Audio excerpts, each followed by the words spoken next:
Uydan chiqishingizda oyoq kiyimlarga qoqilib ketyapsizmi? Xuddiki uyingizga mehmon kelgandek oyoq kiyimlaringiz ham ko'p.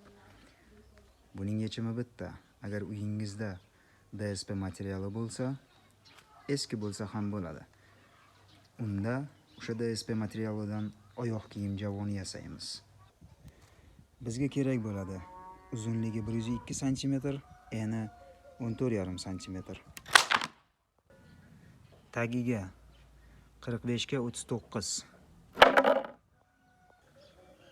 Oyoq kiyimlarni qo'yish uchun polka. Bu polkalarning uzunligi 30 cm, eni esa 20 cm. Bitta 29 ga 20 cm eng yuqoriga 3 dona. Uzunligi 20, eni 16 va bir dona 18 ga 26 doska kerak bo'ladi. Основной stoykasini qotirib oldik. Xo'sh. Mana shunday qilib qotiriladi.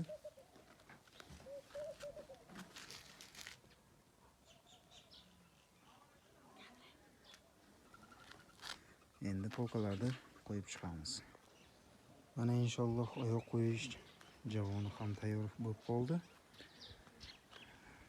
Chetlariga endi nakleykalarni olib kelib nakleykalarni yopishtirib qo'ysak bo'ldi.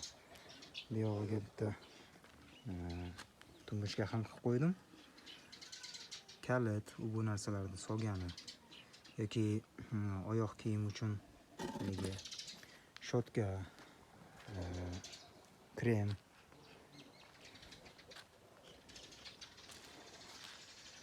Mana shunday ko'rinishda uy sharoitida qilsalaringiz ham bo'ladi. Agar uyda materiallar bo'lsa albatta.